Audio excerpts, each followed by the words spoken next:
Da Vinci was always doing these kinds of things. Yeah. Oh, thank you. Appreciate it. Well, good luck to you. Yeah, Mitch, I gave you my card, right? Yeah, Thank you. Okay. Stay in touch. Do you sell these? Yeah. Have a good one. Thanks for talking. Do you sell these? Yeah. Would you like my card? I would love it. Sure. So, like, what about this exact picture? How's it going? I was looking at the brand of paint. Oh, yeah. I just use, are you familiar with Winsor Newton? Yeah. Just the student grade, because I paint a lot, and I like to use a lot of paint. I use Sennelier because Yep. I'm the second coming of Pierre Bernard. Yeah. Okay. I'm a. All right. I always like to talk to someone. He's one of my favorite painters. He's my absolute. Is he really? Yes. That's great. I love it. Bernard, Monet, and Yeah. one who you may or may not have heard of, Henri de Ciganet. Say that again. I'm sorry. Henri de Ciganet. Yeah. I don't know. I probably would know something. Is he one of the lesser known impressionists? Prices are becoming high now. Yeah. Because the other ones are like so Yep. crazy expensive. Yep. Was he that one who died young? Did he die? No, he died really into the 80s. Okay. He Because I. painted a lot of buildings at sort of dusk with one light on. Ooh, nice. It would be Okay. like Almost like tonalist in a way. Yes. Yeah. It's sort of like almost symbolist. Uh-huh. He would paint like a cottage with Yeah. one light, or maybe kind of like an abandoned chateau and there'd be one I like it. light. Yeah.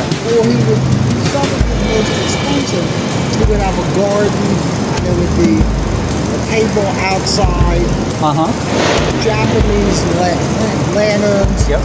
but completely empty.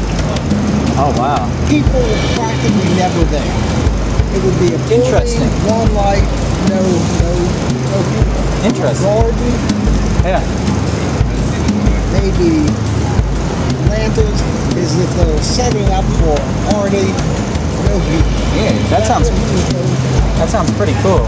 And they're actually. beautiful. I mean, Yeah. they have a wonderful sense of how to create the effect of light. with Uh-huh. light. They sparkle. Some of them almost look like gems. Yeah. That Sounds pretty cool. He was good at And of that. course, Monet. Yeah. And the thing about those guys is everyone had a different technique of achieving that, right? So it's like, Exactly, that's what makes them there's not. so great. Yeah, exactly. Like, you know, a lot of people are Vermeer fans, and these guys figured out a different way to achieve the same type of light by just going out and painting what they saw. But I'm always happy to run into someone that is a Bonnard fan, because I love him, and it's hard to find people sometimes who will embrace that. But when I decided I liked him was like literally my first day. I was my first day in graduate school, and I had a professor who loved him, and he introduced him to me. And at first I was like, why does this guy like this painter? Like, it kind of takes a little while for him to grow on you, I think, his colors and everything. But then I got to learn a little more about him, and you know, he did all his stuff from memory, most of it. And totally the opposite of, like, I like to come out, do a painting, and when I'm done out here, I'm done. He would come back many times, just like Monet in that way. Yeah, set up like 6 of them. And Yeah. every time the light changed Yep. from the one in full sun to the one in half sun Yep. to the one in shade. Yeah. That's where you have those, you know, the haystacks and the Rouen cathedrals, which are my favorite of all time. I love those. They just glow when you look at them. Gorgeous. When you go to the museum. I was in D.C. 2 weeks ago when they had 2 of them. Yep. Of course, the Orsay has 6 of them. One after the next after the next. But even to see 2, one next to each other, Yep. was a real treat. I bet. I bet. I'm a big Monet fan, as you can probably tell from looking at. I can just looking before I even looked at what was on the canvas. I could tell by what was on the palette. Yeah. If you were interested in. And I actually use a rather limited palette, even compared to him. I've actually done research, and I've used a palette that's like basically the modern equivalence of what he used, which he actually used quite a few colors, you know, relatively. I think he used about 12 or 13. So I pared it down, and I said, you know what? For a while, I'm just going to paint as simply as possible, and I use one of each color now. And you know, there's probably things that I'm not quite getting, but it's amazing how, without even really trying, you get a bit of harmony to the painting. I realized that you knew what you were doing when I saw that you had sketched it out in ultramarine blue. Yeah. I said, that guy understands certain things that people like Monet and Pizarro and Vuillard and Bernard were trying to teach you about color and light, and that a lot of people do not understand. Well, I didn't understand for a long time, and I'm still learning, you know. It's like you're constantly learning, but one thing I did figure out is the best way to learn is to just go out and do it, you know. Absolutely. And once I'm a big like fan of like watching demos and reading about technique and stuff like that. And one day I said, you know what? Because do you paint outside in plein air? I paint a little bit. Yeah, I always wanted to, and I was always like a little bit frightened too, because I wasn't sure about people watching me. I've been pretty private painter for most of my life, and but I always admired people who did it. So one time I just decided to go out there and like kind of let go of what I thought the finished painting should be, and just go out and have fun.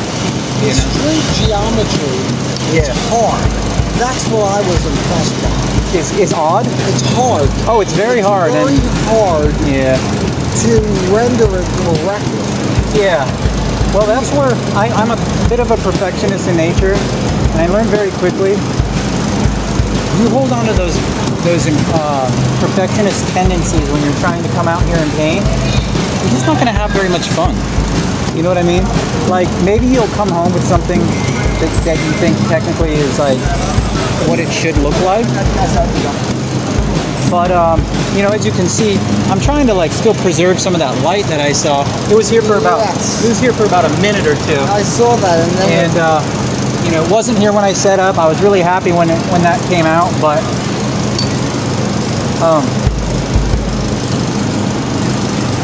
if there's one thing that I've learned from painting out here, it's if you can be happy getting as close as you can. There it is now. The light is back. Yeah, there it is. Yeah.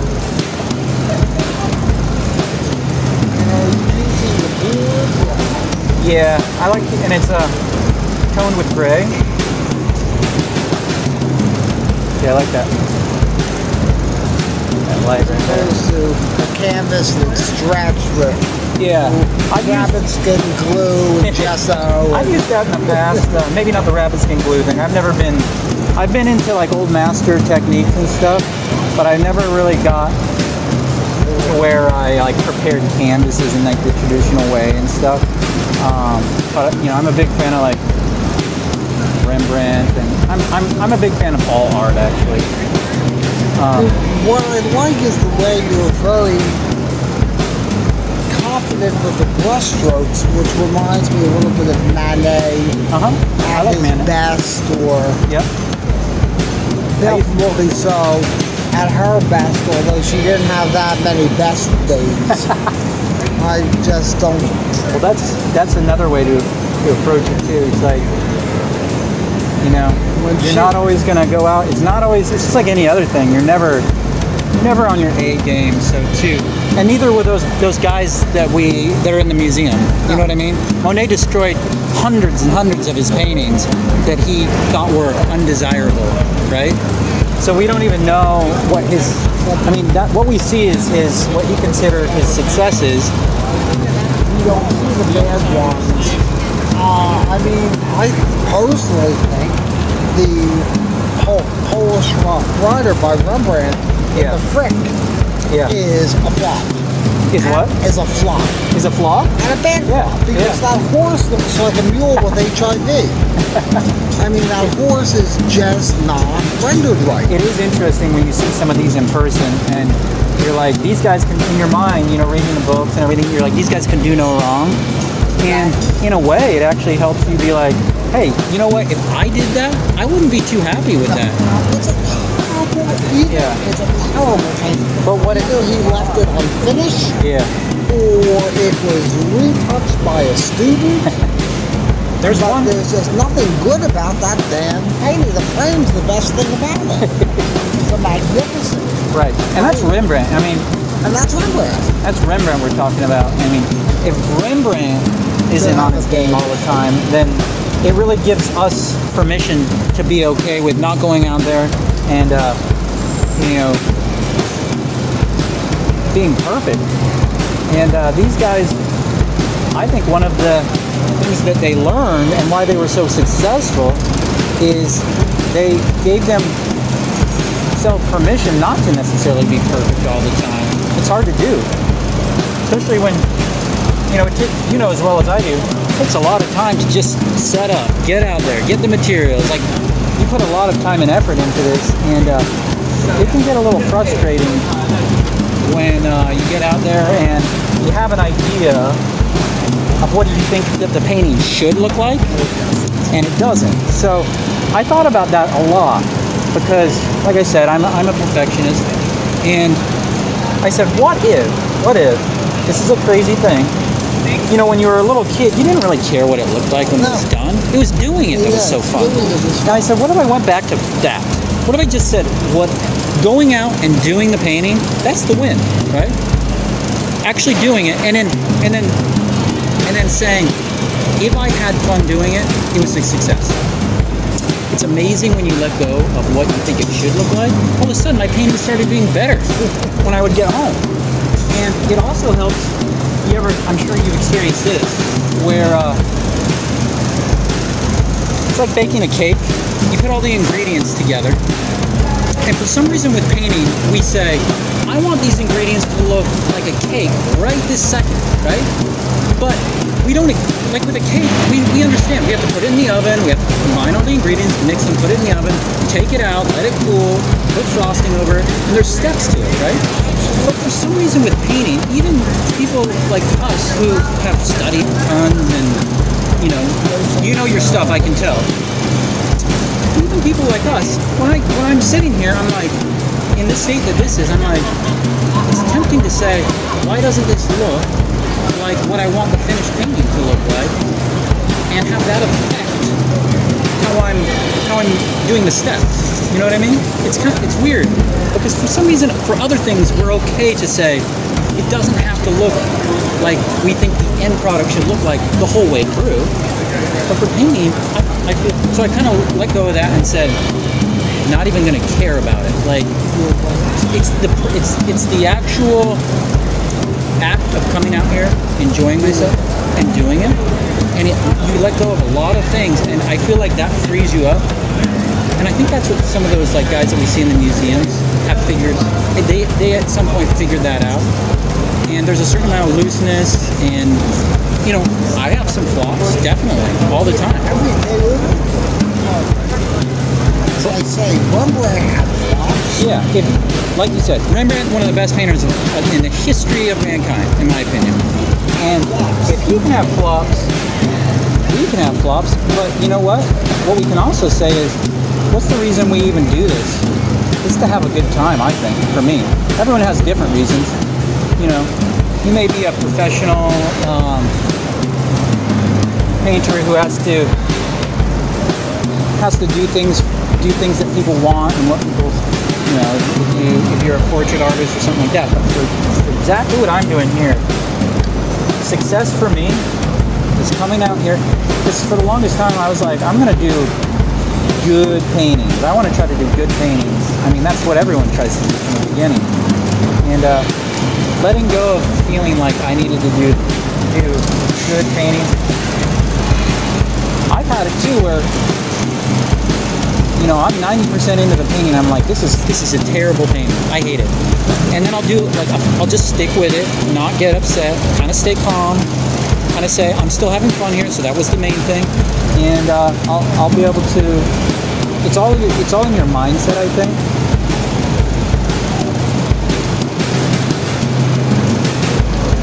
Do you like my card? See my other work? Yes. Yeah. I would. Because I collected them. Yeah, they're nice. They're very nice. I like the way you're very loose. Yeah. I find that if you can make a painting out of something that's that loose, Yeah. that goes back again to Manet. Manet would paint. Yeah. And asparagus on a plate or a lemon, something like that, and you just... I'm a big fan of those Manet paintings, those flowers, all his little flower ones. They're really good. Yeah. They're crazy expensive now. Just if anyone... I think, yeah, at one point they were kind of almost like a hidden gem, but now people know about them a lot more. They're very, for anything by Manet. Manet is so rare. Yeah. These days.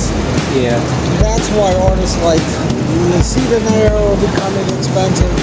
Gaston Latouche, I don't know if you know his work. I don't know if I know his work. Gaston Latouche, 95% of the time was a wonderful artist. 5% of the time just fell on his face. Yeah. But they're gorgeous. Maybe I had there's one that I bought.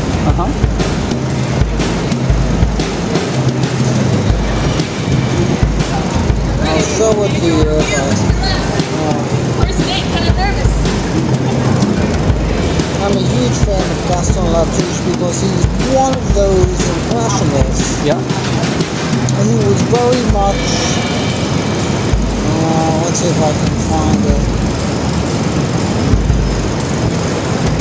I can't find it.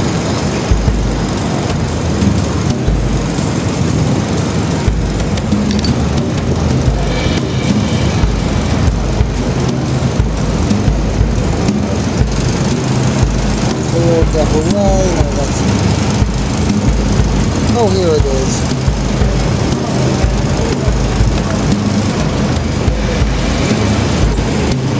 When Gaston Latouche was good, Gaston Latouche was good. Beautiful. Beautiful. I know this artist, yeah. Amazing. He's an amazing artist, and he's kind of being rediscovered because the decent Monet is $5 million, and a really good one is 20. Right. Unless you're a billionaire, unless you're like... Yeah. You're not... It's going to be hard to get your hands on a Monet. Jeff Bezos. Yep. A regular rich person out there who can spend $200,000 or maybe $300,000, but can't spend $7 million, is looking at Gaston Latouche. Yeah. Well, and the way the art market is too, that Gaston, how do you say his name? Gaston Latouche. Yeah. Look how he gets the colors. I know.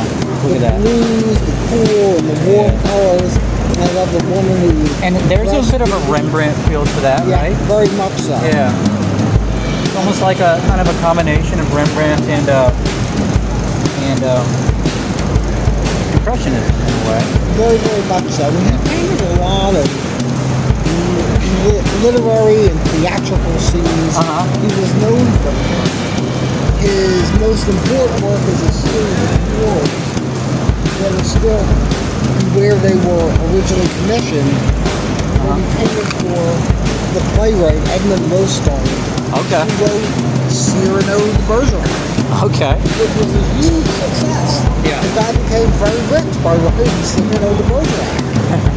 It was translated into 40 languages, including apparently Swahili and Yiddish. Okay. It's super successful. Yep. And with the money that he made from Cyrano de Bergerac, he built this incredible villa. And he was friendly with Latouche, so he had Latouche do all the murals all over the house. Ooh, okay. And they're still there. Have you seen them? Yes. Ah. It's worth a trip to the south of France. It's actually a pretty nice resort area. Yeah. Anyway. I gotta get out there. I mean, the food is good, the beach is nice, and then you can go and see Gaston Latouche. Like a lot of those places in the south of France, there's a Bonnard Museum too, and it's the same thing. Okay. It's in a very nice I would definitely hit that up. resort area. You get good food, good wine, go to the beach, and then you can spend the day with Bonnard. That sounds like a great trip. An amazing trip. Hi. Do you paint full time? Yeah. That's fantastic that you can make a career out of it. Yeah, well, it's been slow, and I haven't always. Actually, funny enough, it's fun for me to come here and paint. I've never painted Wall Street. I live on the Upper West Side. But for about 2 years, I was a stockbroker. Oh, that's interesting. And every single day when I was sitting in my office, I said, I really wish I was painting. So I mean, I got my degree in art and in painting, but actually I used to sell my paintings out. You know how people sell their paintings outside of the Met? Yes. I did that for a couple years. Really? Before I was a stockbroker. And then I met my wife that way. So my wife came up and bought a painting from me. At that time I was doing like more tonalist type stuff, and she's like the biggest Rembrandt fan. And she said, I came up to you because your paintings reminded me of Rembrandt, which was like a huge compliment to me. And she bought a painting and sat next to me the next day and the next day after that, and we ended up really hitting it off. Connected. Yeah. Which is great. Yeah, and so now we're married and we have a 2-year-old son. But when we got married at that time, I said, I need to do something a little more stable, a little more like serious, try to make some money for us. And she was a student at the time, and so I was like, I know people, I've always been intrigued with like the stock market, finance and stuff like that, even though it wasn't something like I officially studied in school. And so I said, you know what, let me see, let me apply for some Wall Street jobs, even though I have zero experience whatsoever. And there was a guy at a small like investment bank who said, I'm like impressed with the fact that you were able to sell your paintings and make a living off of selling your paintings outside of the Met for 2 years, and I'll give you a shot. I could see that. Yeah, really nice guy. And so I did that for a while, and it wasn't for me. I'm not really a salesman. As much as I'm better at selling my artwork than I am at selling stocks. Let's just put it that way. Gauguin did that for a while. Gauguin? Yeah. I didn't know that. And Cezanne was a lawyer. Okay. Well, yeah. These guys were to be able to do what they did. They were pretty much geniuses, I think. And well, some of them were very middle class, and yeah. France, especially in those days, was very conservative, and if your family was middle class or upper middle class, you went to a business program or law school, or the other options that they had was you could become a military officer or a priest. Not too many. Not everyone's first choices. Yeah. But those are considered the proper things to do. Yeah. If you were from an upper middle class or middle class family. Right. If you were from a lower class family, nobody really cared. Yeah. It was a different thing. Right. The whole mindset was different. Well, that's the thing. It's interesting to think about too from that time because of how things were. You know, how many great artists just never materialized because maybe they were from like a poorer family. Kayabut is the best example. Kayabut was from a very wealthy family. And he was mostly famous in his own day as a collector. Oh. His family owned the big dry dock spot. Okay. They built cruise ships. And he was a very rich guy. And he was mostly famous as a collector who amassed that first major Impressionist collection. He owned Renoir's Mulanga de la Galette. I mean, major stuff. Okay. He had like 18 Monets, huge collection. Wow. And major things, which was the core of the Orsay Museum, which is the best Impressionist collection in the world. Oh, thank you. Thank you. Would you like my cards for my other work? Here. I post these on YouTube as well, so if you'd like to see this painting from beginning to end, it'll be up there eventually. And I condense them down to about 15-20 minutes. So, yeah. Thanks. Yeah. So how do you know so much about art? Just you just are fascinated by it and have studied it on your own? I used to paint. Now I don't paint that much, but I'm a lawyer and I represent art dealers. Oh, okay. Some who are relatively prominent, mostly modern and contemporary, Andy Warhol's, Alexander Calder, Jean-Michel Basquiat, that kind of Picasso, that kind of material. Yep. I personally like the Impressionists, the Post-Impressionists. I can't afford them, but I find a lot of these artists who were in the mix, but who, for whatever reason, didn't become as famous. You see them there is a very good example. Gaston Lefebvre, there's still like 5 or 6 others.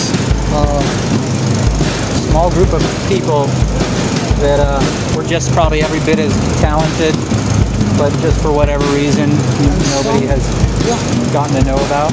And sometimes they break through. Kayabut is an example. Yeah. For years, there weren't very many Kayabuts anywhere. The family kept most, and he didn't sell. He'd give them to friends. He did. He didn't sell anything because he didn't need to.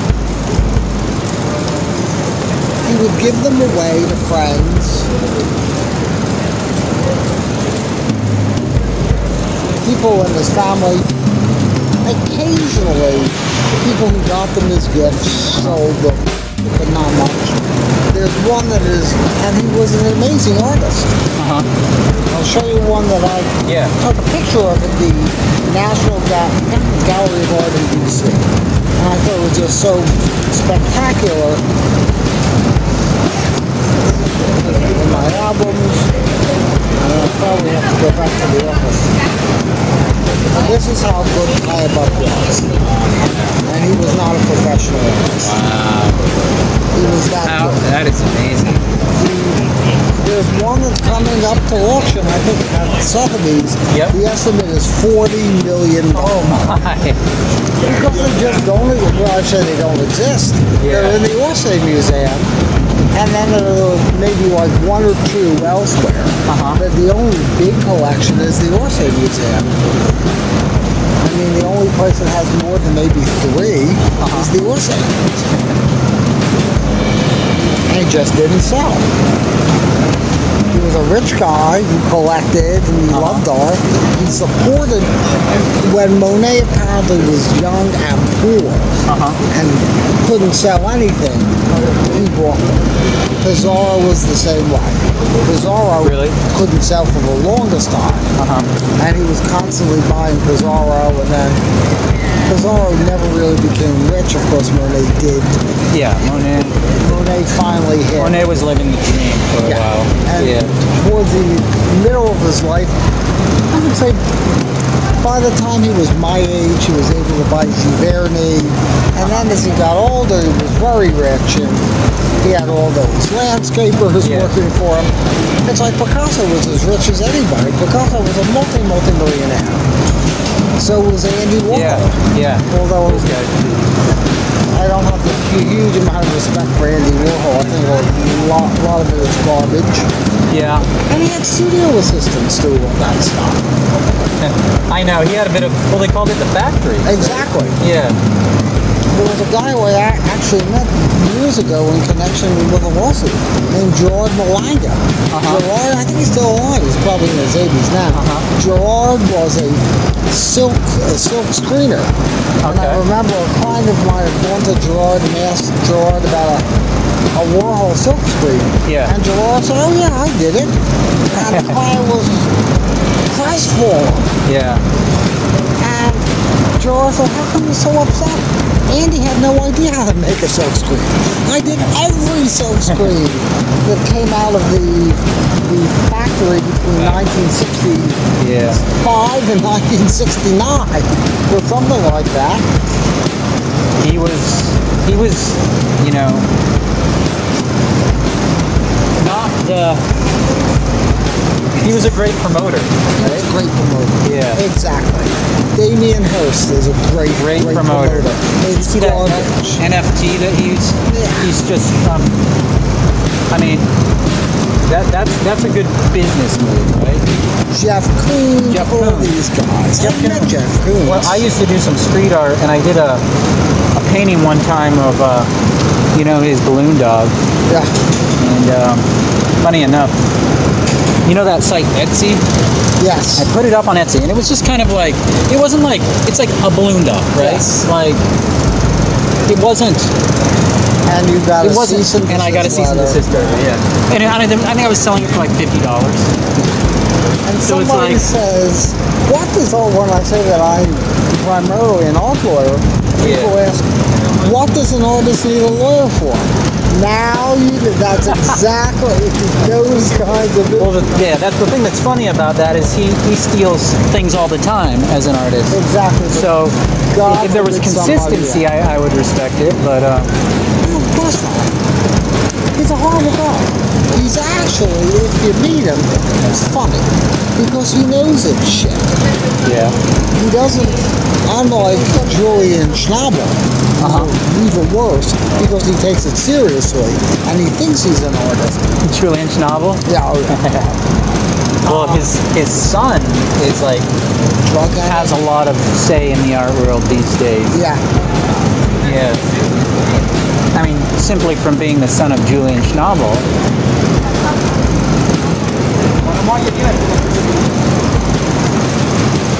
Well, I appreciate you stopping by. I love talking. I can talk about. I mean, this makes painting out here way more fun. You know, way more fun. This is half of it. This is half of why it's so fun. What's your name? Mitch. Mitch? Yes. Nice to meet you, Woody. Very, very nice. Yeah. Nice to meet you. I see it's really starting to come together. That's the thing. Like, I just slowly kind of sneak up on it. It doesn't just happen. Yeah. I know that. Yeah. Obviously, you know that. Yeah. Yeah, it's funny because there's a certain time in a painting where it starts to look like something.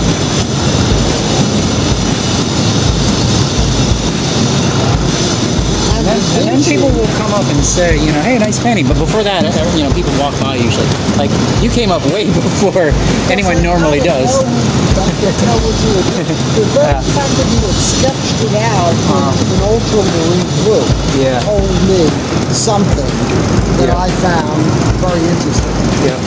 But like Da Vinci would work on these things for years and years and years and years. He never I know. officially finished them. I would not have the patience to be like that. I think the work on the Mona Lisa on and off for like 27 years. And of course it was commissioned. He took the money. He never delivered the painting. I believe one of the reasons he ultimately emigrated to France is because there were judgments against him in Italy from people who had paid for artwork that he never delivered. He took the money, so the advances, so and he never delivered them. I didn't know that. Yeah, and in those days it was almost impossible to enforce Yeah, I bet. a foreign I bet. judgment. If you had a judgment somewhere in Italy, it was hard enough to enforce one in Rome that you had gotten in Florence. Right. Let alone you had gotten a judgment against someone in Florence and you wanted to enforce it in France. Unless you were the king or a pope or somebody like that, that money was gone. I bet that's interesting. Like all that history is interesting to you, right? With your background. Yeah. And a lot of what we know about Da Vinci, we know from court proceedings. Okay. He was sued more than once. The famous Madonna of the Rocks. There were two versions of it. One in the Louvre and one in England, in London. And he was sued over that painting twice. It was commissioned by Dominican monks. He took the money, he painted it, he finished it, he sold it to an agent for King Louis XII of France. Then he started a replica for the monks who were paid for it, but he gave it to his studio assistant, Lorenzo de Credi, to finish. The monks sued him, where's the painting? He said, oh, you'll get it soon. He had the Credi finish it. They sued him again because the Credi bragged that he had painted it. They said, we didn't pay Lorenzo de Credi price, we paid a Leonardo price. If we wanted Lorenzo de Credi to paint it, we could have gone to him directly and it would have cost us a third of what Leonardo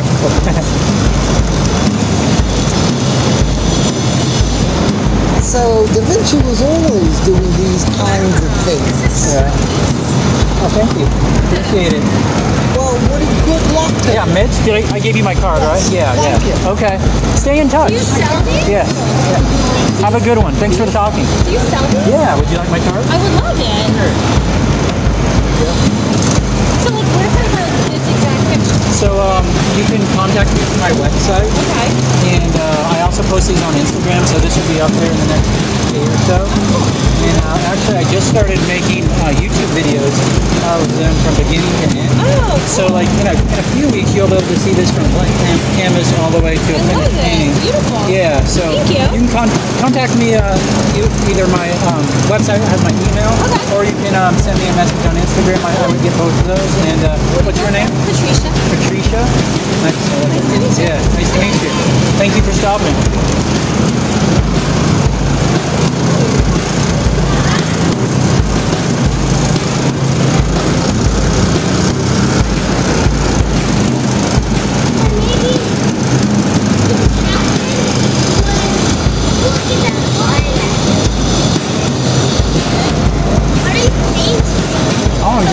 I'm painting these buildings and the street here.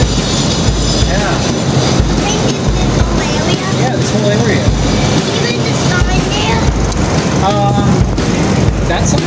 Or what? Both of those signs? Yeah. I'm making those signs. That's pretty cool. Why do you have that? So I like putting these on YouTube. And I start out the painting with a blank canvas, and I tape it, and it usually takes me about 3 or 4 hours to do one, but then I can condense it all down to like 15, 20 minutes. So you can see that on YouTube, you can see the painting from start to finish. Thank you. Thanks for stopping. Have a good one. And I have even the yak thing with the box. Yeah, I'm putting that in there too.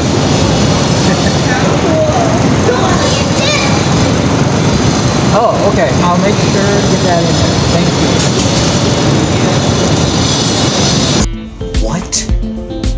No. You've got to dump them fast. This thing's gonna go.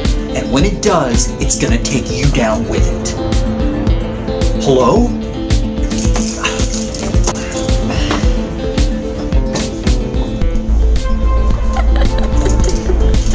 It's the classic pump dump. You've got to get rid of those shares. Get rid of them any way you can. I don't care how much you take a loss on them. You just got to get rid of them.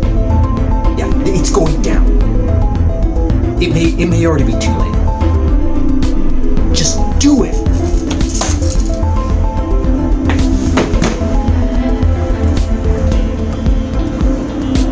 Because it's paintable, all right?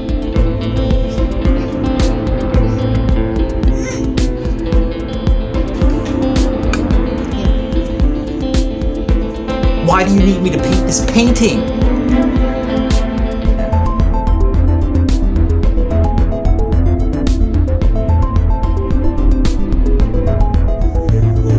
Gecko, that's not exactly what I do. I can lose my license. I can lose my easel. I can lose my brushes. Yeah. Why do you need me to overwork this painting? That's what you should have said, because it's overworkable, alright?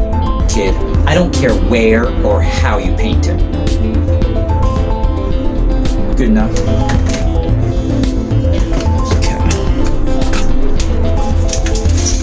And I think, let's see, I think I can work with that.